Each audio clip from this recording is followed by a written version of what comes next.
तो हम सदा सर्वदा सम्मुखं जरा जन्म दुःखदातव्यमान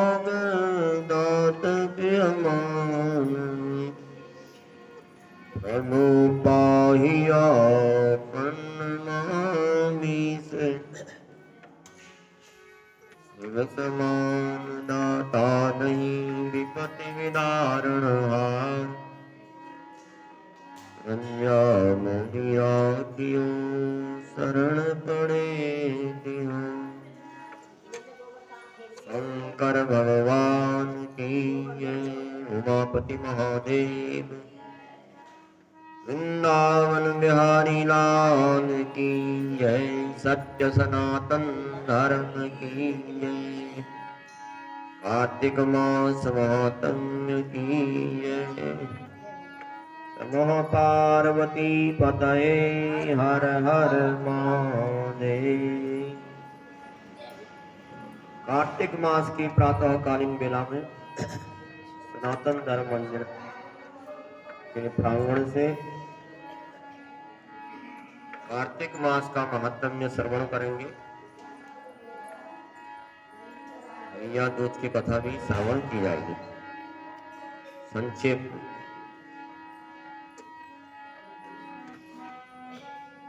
पहले आज क्या है? भाई दूज है। भाई दूज का त्योहार है। भाई दूज का त्योहार मेरे भैया भूल नहीं जाना। भाई दूज त्योहार मेरे भैया भूल न जाना। भाई दूज का जाना। माथे पर तिलक लगा के तुम बहना का मान बढ़ाना। माथे पर तिलक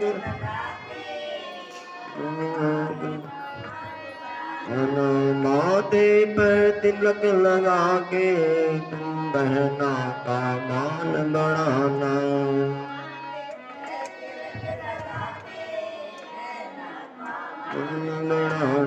भाई दूज का त्योहार मेरे भैया भूल न जाना।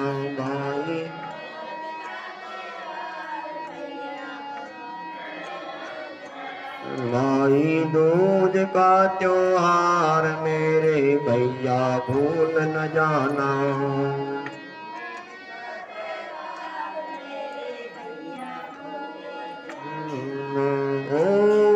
चंदा जैसा भैया मेरी मीठी मुस्कान है। ओ चंदा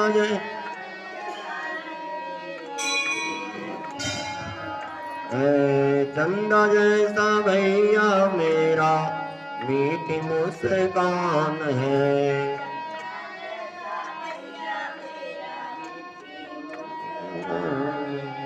तुझसे ही मेरे भैया मेरी पहचान है।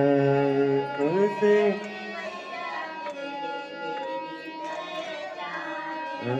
तुझसे ही मेरे भैया मेरी पहचान है। तुझसे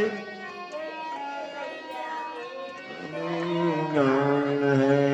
अपनी बहना की आंखों में कभी आंसू तुम न लाना। अपनी बहना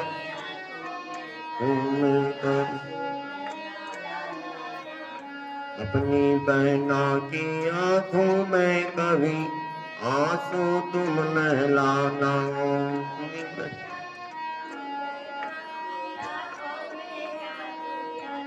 माथे पर तिलक लगा कर तुम बहना का मान बढ़ाना।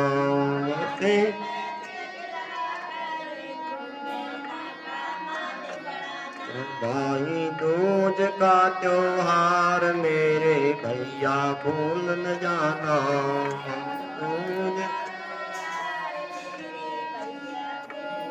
जाना। मेरे मन की बातें सभी तू जान जाता है।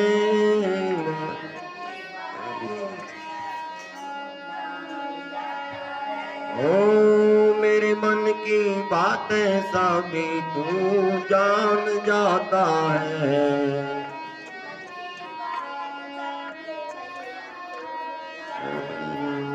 जब भी मैं याद करूं दौड़ा चला आता है।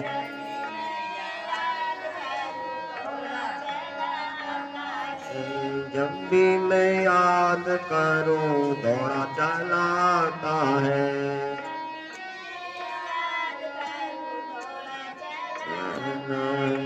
भैया तोड़ना कभी ना ये बंधन कितना प्यारा है। भैया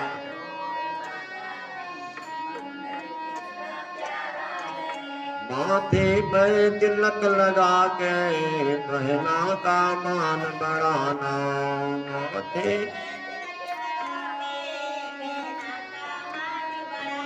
माथे पर तिलक लगा के तुम बहना का मान बढ़ाना।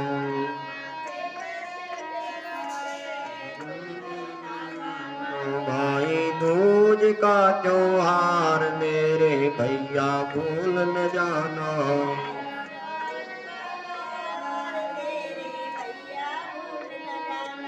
माथे पर तिलक लगा कर तुम बहना का मान बढ़ाना।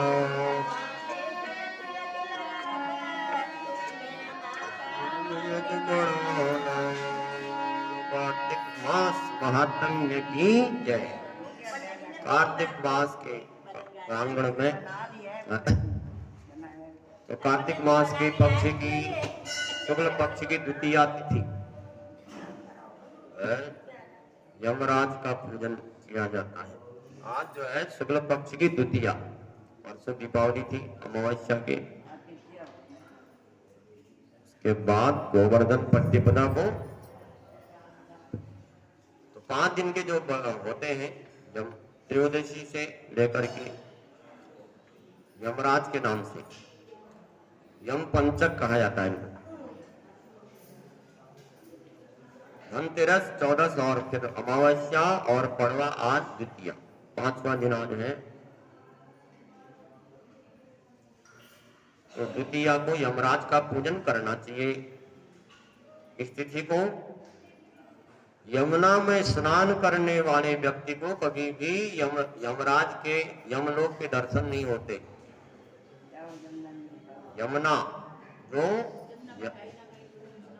यमराज की बहन है बहन। तो कार्तिक मास, कार्तिके शुक्ल पक्षे तो द्वितीयां च भूमिपः यमो यमुना पूर्वं पूजितां स्वगृहे अर्चितः। तो कार्तिक मास की शुक्ल पक्ष की द्वितीया को यमुना को एक साथ पूज करके अपने घर में भोजन कराएं। इस व्रत के कारण ही यमराज के सभी जो दास हैं, सभी नरक के वासी हैं, संतुष्ट हुए हैं। यम द्वितीया के प्रभाव से पापी भी पाप से मुक्त हो गए थे। कहते हैं तेषां महोत्सवं यज्ञं यमराष्ट्रं सुखावहम्। इस व्रत के कारण यमलोक में बड़ा भारी उत्सव मनाया गया यम द्वितीया को। तभी से यमलोक यह यम द्वितीया प्रसिद्ध है। तो भैया दूज के नाम से प्रसिद्ध है तिथि। इस दिन घर में भोजन नहीं करना चाहिए। भाई बहन के हाथ का प्रेम पूर्वक दिया हुआ भोजन पुष्टिवर्धक होता है, पुष्टि देने वाला होता है। यमुना निमंत्रण देने जाती है अपने भाई यमराज को। यमराज को निमंत्रण देती है क्योंकि यमुना का भाई है यमराज और शनि, 2 भाई हैं। तो उनका निमंत्रण देने जाती है। कहती है कि हर वर्ष मैं ही जाती हूँ, इस बार मैं जाऊंगी है निमंत्रण देने। भाई को निमंत्रण देने जाती है और दौड़ी जाती है तो दरवाजे पर भाभी खड़ी है, वहां पर यमुना और कहते हैं कहाँ जा रही है? कहा कि भाई को निमंत्रण देने जा रही हूँ, दरवाजे पर खड़ी है। कहा कि क्या बात है? कहा कि कार्तिक का महीना है, शुक्ल पक्ष की द्वितीया है, तो इस बार भाई को निमंत्रण मैं दे रही हूँ। कभी आते नहीं है, बार बार बुलाने जाती है, हर वर्ष जाती है, लेकिन इस बार भी गई। तो कहा कि क्या बात है आज? कहा कि कार्तिक मास है, विशेष महीना है, द्वितीया तिथि भैया दूज के नाम से प्रसिद्ध है, इसलिए निमंत्रण देने आई हूँ। तो यमराज को निमंत्रण दिया यमुना ने भाई को, और उसके बाद शनि के घर में पहुंच गई। सूर्य की पत्नी है छाया, छाया से यमराज और शनि की उत्पत्ति हुई है। सूर्य के दो पुत्र हैं ये, यमराज और शनि। शनि के पास गई, उसके बाद तो शनि जो पत्नी है शनि की, वो भी खड़ी है गेट पर। कहा कि कहाँ जा रही? कहा कि भैया को निमंत्रण देने आई हूँ, इस बार तुमको जरूर आना, नहीं तो फिर दोबारा मैं नहीं आऊंगी घर में, अगर आज नहीं आई तो। क्योंकि बार बार मैं ही आती हूँ, तुम तो आते नहीं कभी है।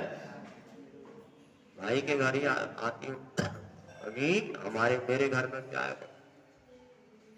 तो उस समय वह जाती है और यमराज और शनि ने उसका निमंत्रण स्वीकार किया। और उसके बाद और भी कथाएं जुड़ी हैं इसमें। जैसे कोई भक्त रोज पूजा करता है भगवान की, और पूजा करते करते उसको बड़ा खुश है, बड़े भाव से भगवान की सेवा करता है, लेकिन कभी ग्रहों का चाल होता है, कभी सुख कभी दुख है। ग्रहों की चाल के अनुसार उसको कर्म का फल मिलता है। कभी पाप कर्मों का फल भोगना पड़ता है तो दुख के रूप में आ जाता है। तो ग्रहों का ये चलते रहता है।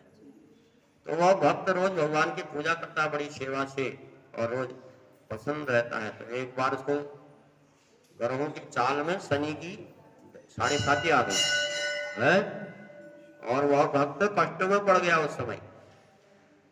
और जब कष्ट में पड़ गया तो हर तरफ से कष्ट ही कष्ट आ रहा, शरीर का कष्ट हुआ कष्ट। जब शनि अपनी राशि से चौथे, 8वें और 12वें स्थान पर होता है तो कष्ट देता है। जो भी आपकी राशि है, उस राशि से अगर चौथे में जाएगा, 8वें में जाएगा, 12वें में जाएगा तो कष्ट देता है मनुष्य को। तो शनि की 7.5 चल गई भक्त को, और भक्त दुखी हो गया। तो उस समय परेशान हो गया, आंखों में आंसू बहने लगे, और भगवान की सेवा में आंसू बहाता है। भगवान एक दिन प्रकट होकर के बोले क्या बात है, तो आजकल कुछ दिल से मेरा पूजा नहीं करता, आंसू बहा रहा, ये ठीक नहीं है। भगवान की पूजा में आंसू कौन बहाना, क्यों बहाना? पसंद है? खुश होकर के भगवान की पूजा करना चाहिए। तो तुम आंसू बहाते हो, क्या बात है? भगवान ठाकुर जी ने पूछा, कहा कि आजकल बड़ा कष्ट बढ़ा हुआ है।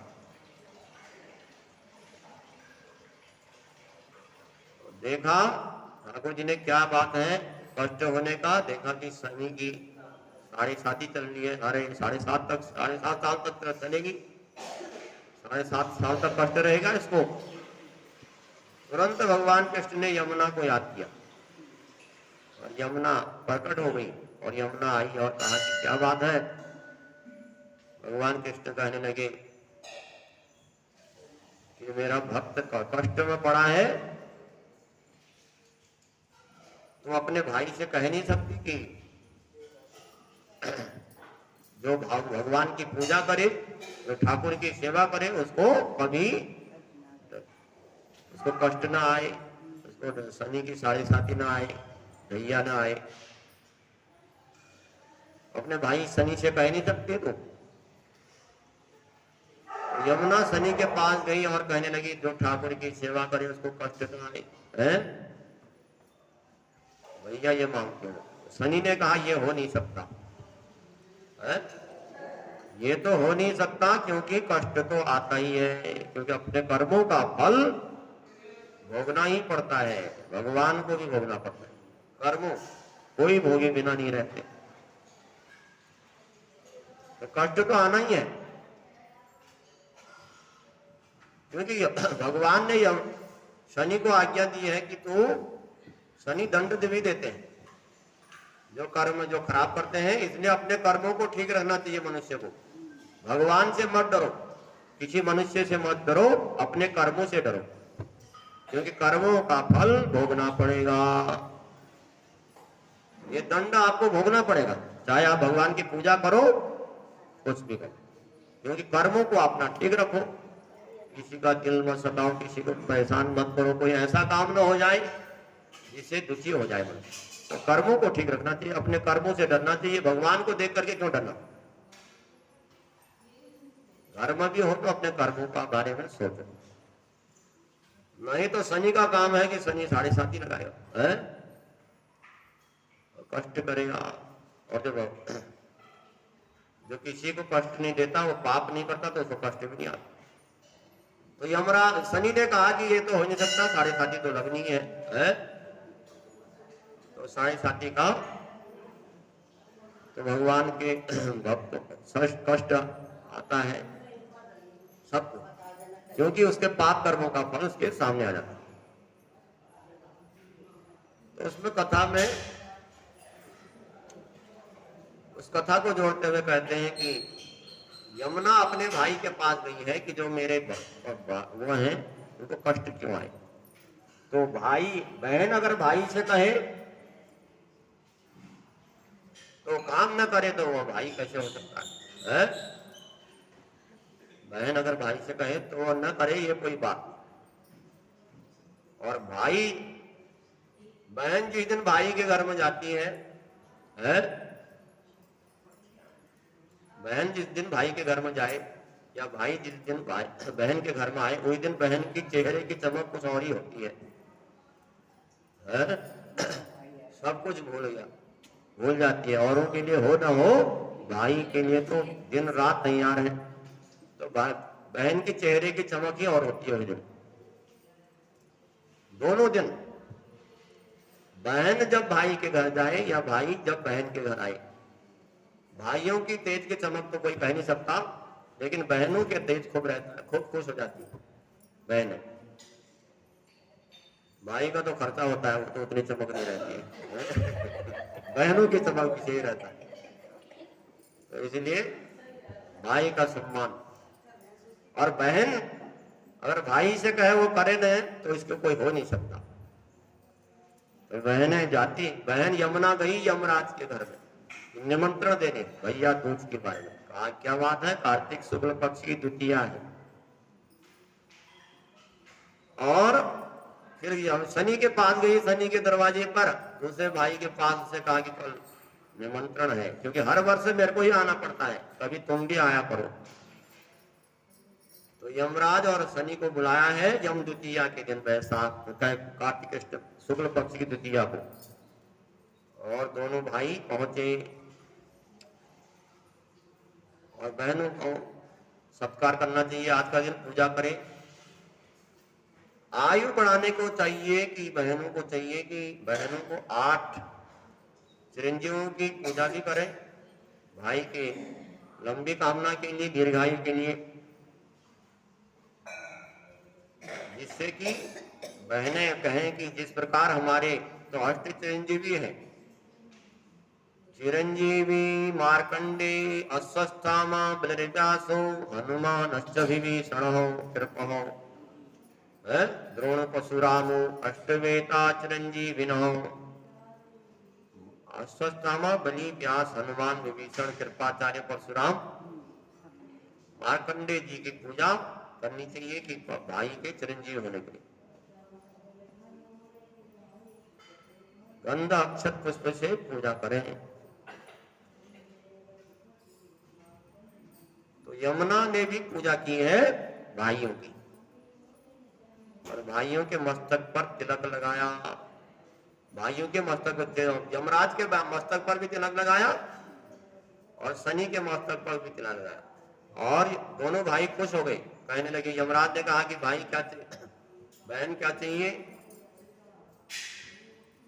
तो यमुना जो है आंसू बहाने लगी। उसके बाद कहा कि जो भी मैं ये चाहती हूँ कि जो भैया दूज के दिन माथे पर तिलक लगाए भाई के, उसके उसके भाइयों के वंशज को कभी नरक न जाना पड़े। यमराज ने मांगा है, यमराज से मांगा यमुना ने, जो भी यमुना हो, जो भी बहन पूजा करे उसको यम के दर्शन न हो। और शनि से कहा, शनि ने कहा बहन क्या चाहिए? यमुना कहने लगी मेरे को तो यही चाहिए कि जो मेरे जो बहनों को पूजा करे यम द्वितीया को, उसको कभी 7.5 न सताए, उसको कभी ढैया न सताए, यही मांग करती। तो दोनों भाइयों ने यमुना के बहन के प्रस्ताव को स्वीकार किया। तो कहा कि जो भी आज के दिन जो भी बहनें भाइयों की पूजा करेंगी उनको कभी ग्रहों की 7.5 नहीं सताएगी शनि की, और न नरक जाना पड़ेगा। इसलिए बहनों को चाहिए कि आज के दिन माथे पर तिलक अवश्य करें भाइयों का, कुमकुम से घृत से अक्षत का तिलक करें। उस समय मंत्र जो है बड़ा भारी है। उस समय जब तिलक करते हैं बहनों को यह मंत्र पढ़ना चाहिए। तो कहते हैं यावं चंद्र दिवाकरो च गगने यावन्मही सिंधो यावद् वेद पुराण ग्रंथ सुतपो यावत् सत्यम छितो यावन्धरात्रिय देव मुनयो यावद्धर्म स्थितः स्थान में सहोदरस्य यशसा तिष्ठति ये संतति। कितनी बड़ी कामना है भाई के लिए बहन की, इस मंत्र में बताया गया है। बहन कहती है कि भाई का जब तक सूर्य चंद्रमा है तब तक मेरा भाई संतानों सहित जीवित रहे है, जब तक संसार में चंद्रमा नहीं। यावत चंद्र दिवाकरो, चंद्र और दिवाकर मतलब सूर्य, जब तक सूर्य चंद्रमा है और जब तक ये पृथ्वी और आकाश विद्यमान है, इस मंत्र में कहा गया, और जब तक पृथ्वी और समुद्र है इस संसार में, जब तक वेद और पुराण है संसार में, जब तक तपस्या का फल स्थित है, तब तक मेरा भाई अपनी संतानों सहित सुखपूर्वक रहे।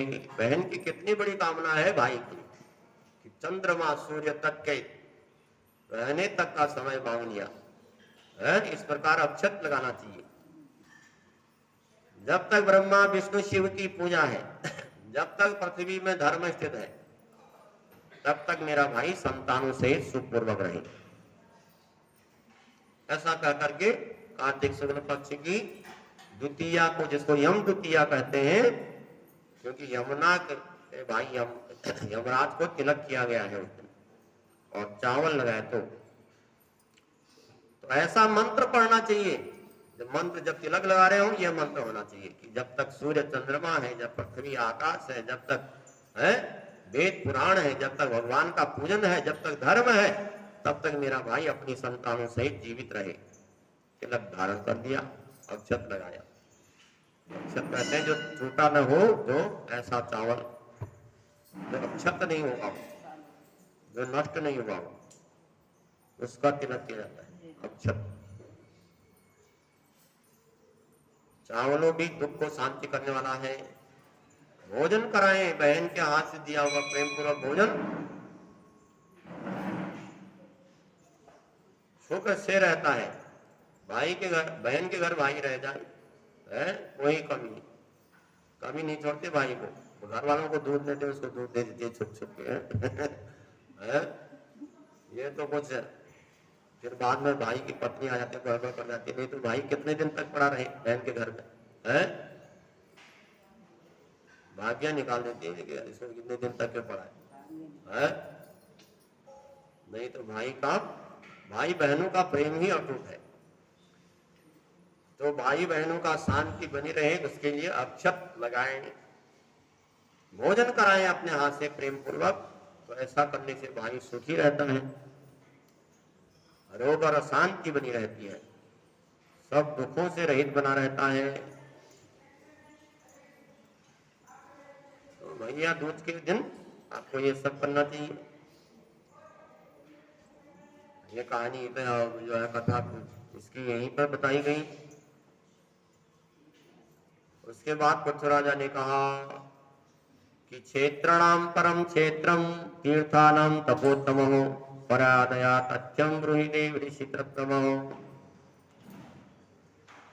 आगे कथा को बढ़ाते हैं, भैया दूध की कथा को यहीं पर विश्राम देते हुए पृथ्वीराजा कहते हैं कि परम क्षेत्र बताइए, तीर्थ में उत्तम तीर्थ कौन सा है उसको बताइए। तो नारद जी कहते हैं कि सुनो राजन परम गुह्यम सर्व संपत् करम परम दुस्वप्न धर्म पाप हरम शुभम। परम गुप्त संपत्तियों को देने वाला, दुस्वप्नों को नाश करने वाला, आयुवर्धक क्षेत्रों में उत्तम तीर्थ है गंगा यमुना का संगम। महर्षि ने कहा है कि गंगा यमुना का क्षेत्र सबसे उत्तम तीर्थ है और गंगा यमुना के संगम की पुण्यकांक्षी लोग, जो पुण्य चाहने वाले लोग, सभी देवता मुनि सेवन करते हैं। गंगा यमुना का जो संगम है प्रयाग में, उसके सभी देवता भी वहां उसकी कामना करते हैं। गंगा नदी कौन है? भगवान विष्णु के चरणों से निकली है। यमुना सूर्य की पुत्री है। तो आज के दिन यमुना में स्नान करना चाहिए। स्नान करने का परम महत्व है, सूर्य की पुत्री है और जहां पर दोनों का संगम हो रहा है वहां स्नान करने का और भी उत्तम क्षेत्र योग है। गंगा जो है स्मरण करने से स्मृति नाशनी गंगा नदी परवरा सुबहा। गंगा नदी केवल स्मरण मात्र से संकटों को दूर करने वाली है। कहीं गंगा में स्नान करने की जाओ नहीं जाओ, लेकिन गंगा का स्मरण करने से ही फल देने वाली होती है। सैकड़ों योजन पर बैठा हुआ है मनुष्य, फिर भी गंगा के समीप रहते हैं वो लोग। जो गंगा के समीप में रहने वाले धन्य नहीं है, जो रोज स्नान करते हैं वो लोग धन्य, जो कभी कभी जाते हैं। गंगा में स्नान समीप में रहने वाले लोगों को तो उसमें श्रद्धा नहीं रहती, वहीं पर वो कपड़े भी धो देते हैं वो लोग गंगा में ही, उसी में वहीं पर दातुन भी कर देते हैं। उनके लिए गंगा एक बहता हुआ जल है। लेकिन जो दूर से जाते हैं उनका भाव रहता है। तो भाव जो है वह परम पर वो होता है, नहीं तो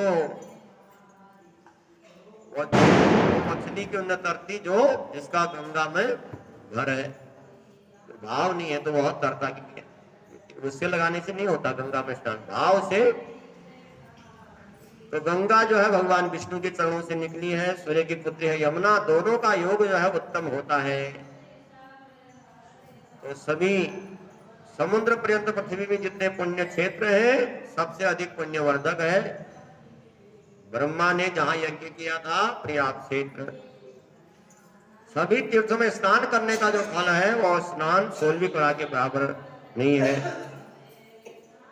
तो कहते हैं कि गंगा गंगेति यो बुर्यात् योजनां सतैरेति उचिते सर्वपापेभ्यो किमु गंगा समीपगः।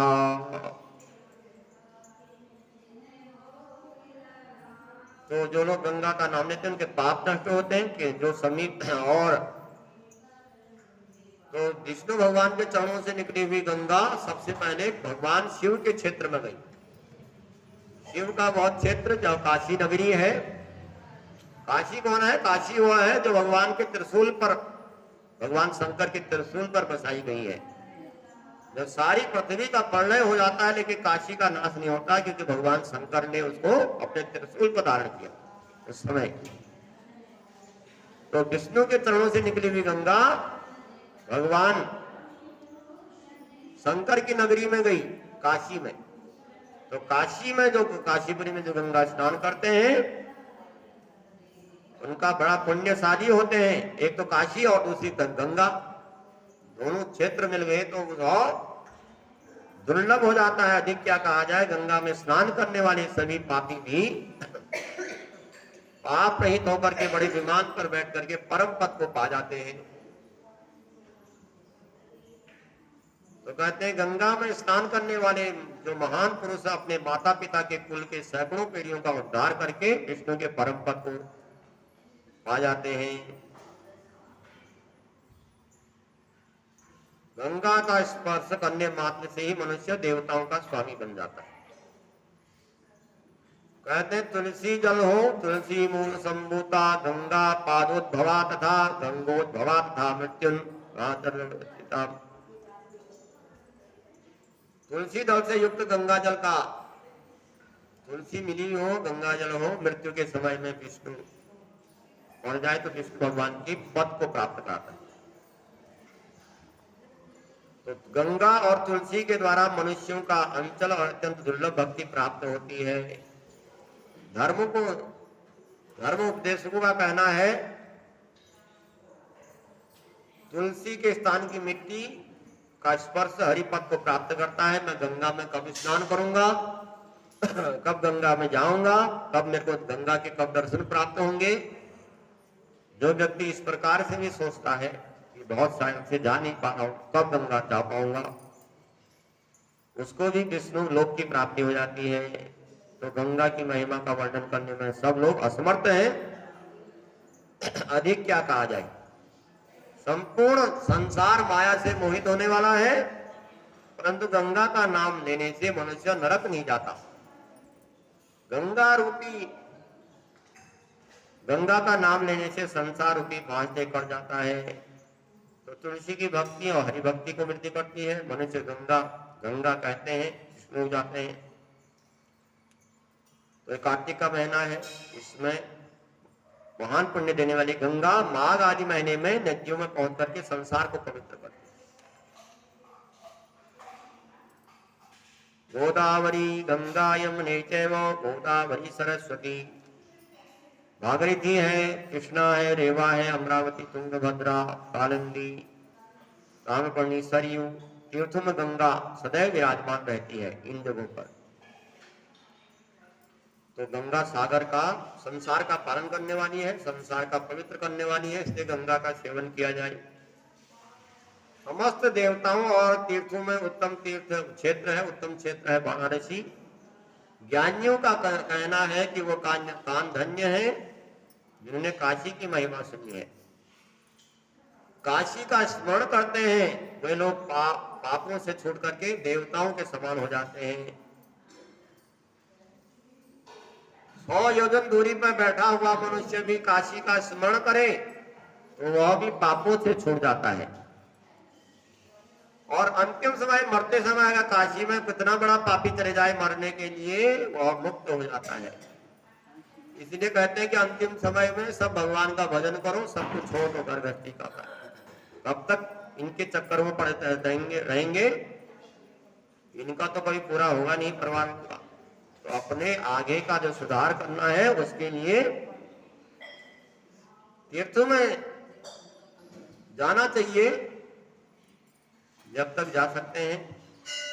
साल में कहते हैं कि 6 महीने तक रहना चाहिए, 3 महीने रहना चाहिए, या हर महीने जाना चाहिए है? तो पापों से छूट जाता है। और जो प्राण त्याग करता है काशी में, वो कभी भी वो मुक्त हो जाता है। काशी में मुक्ति स्थान बताया गया। तो काशी का स्मरण करने से पुण्य से ही वह स्वर्ग सुख को भोगता है। तो पृथ्वी में अनेक भोगने के बाद भोग भोगा जाए, सारी सुख सुविधाएं भोगने के बाद काशी स्मरण से निर्वाण पद प्राप्त हो जाता है। तो गंगा यमुना के संगम का स्थान बड़ा श्रेष्ठ है, जिसने दर्शन मात्र से मनुष्य की परम गति हो जाती है। तो मकर के सूर्य में, माघ के में, अब तुला का सूर्य है, कार्तिक का महीना, ये पवित्र महीना है। इसके बाद अगले 2 महीने बाद आएगा मकर का सूर्य, माघ का महीना। वो उस समय माघ में किसी भी स्थान पर गंगा स्नान, गंगा जल में पान करने वाले इंद्र प्रीति को प्राप्त होते हैं। तो माघ के महीने की भी प्रशंसा कर रहे हैं, तो इसलिए माघ महीने के लिए आपको निमंत्रण किया जा रहा है। तो 2 महीने के बाद फिर माघ का महीना है, ये माघ की प्रशंसा भी बहुत है। तो गंगा में क्या कहा जाए,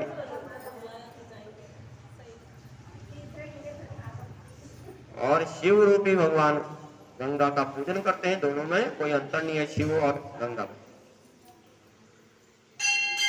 इस प्रकार से जो लोग विष्णु, शिव और ब्रह्मा को एक रूप देखते हैं, वो शास्त्रों में निवेद है। काशी में जो ज्योतिर्लिंग की जो दर्शन करने जाते हैं, 12 ज्योतिर्लिंगों में सौराष्ट्र सोमनाथ संसव श्रीशैल्ये मल्लिकार्जुनम उजन्यां महाकालम ओंकारं मणेश्वरम करल्यां वैद्यनाथम चौ डाकन्यां भीम शंकरम है विश्वेशम। काशी में विश्वनाथ भगवान जो है 12 ज्योतिर्लिंगों में भारतवर्ष में है, तो इनका जो काशी में विश्वेश्वर ज्योतिर्लिंग है, उनके दर्शन करने मात्र से मनुष्य को परम गति प्राप्त हो जाती है। विश्वनाथ के रूप में वहां नाथों के नाथ है विश्वनाथ। विश्वनाथ के नगरी में जाए, काशी में काशी की परिक्रमा करें। काशी की परिक्रमा करते हैं, उनको 7 दीपों का परिक्रमा करने का फल मिलता है। तो 3 कल मैंने गोवर्धन की पूजा का परिक्रमा बताई थी। तो इसी प्रकार एक भाई का वहां काशी में भी रहा है। द्रोणार्क पर्वत जो है, वो द्रोणार्क जो है, द्रोणार्क और इसमें गोवर्धन पर्वत है, ये भाई हैं। तो इनका अगर हम काशी की परिक्रमा कर रहे हैं, तो वह भी उतनी ही फल देने वाला है जो हम गोवर्धन की परिक्रमा कर रहे हैं। क्योंकि एक वहां पर भी काशी की परिक्रमा, द्रोणार्क की परिक्रमा करते हैं, तो उसने सारी परिक्रमा कर ली। तो इस प्रकार से बताते हैं, जहाँ पुराणों का पूजन होता है, गंगा स्नान के समान है। अब पुराणों का श्रवण करना, हम यहाँ पर पुराण का श्रवण कर रहे हैं, तो ये भी गंगा स्नान करने का फल देती है। अब गंगा में स्नान करने के लिए आपको जाना पड़ेगा, लेकिन यहाँ पर तो गंगा यहीं पर बह रही है, कथा रूपी गंगा है। पुराण रूपी श्रवण करना भी गंगा स्नान करने के फल बराबर देता है, लिखा है? इसलिए वहां गंगा स्नान नहीं करना जा सको तो पुराणों का श्रवण करो, तो गंगा स्नान करने का फल प्राप्त होगा आपको। पुराणों का श्रवण करना गंगा स्नान के समान माना। तो इस प्रकार की कथा है। आगे जो है और टाइम हो जाता है, देर में आते हैं। बोलो कार्तिक मास महात्म्य की जय, कथा विसर्जन होता है। सुनो वीर हनुमान, राम लखन सिया जानकी, सदा करो कल्याण सियावर राम। जय जय राम,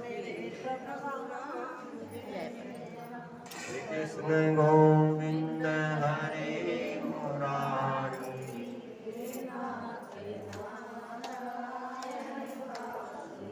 श्री कृष्ण गोविंद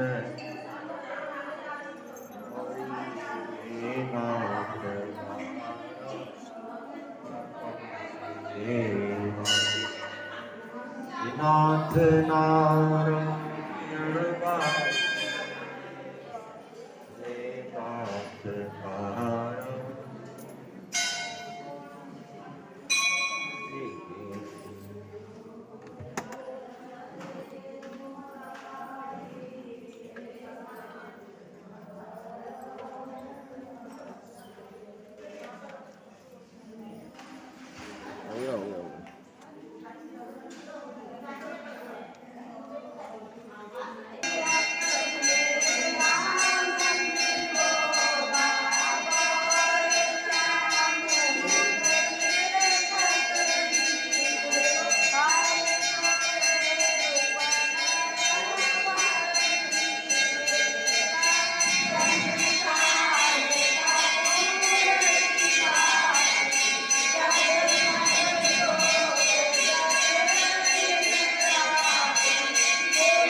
गोबर नहीं, गोबर हटा दिया। हटा दिया होगा, पता नहीं हटा दिया नहीं, रखा हुआ।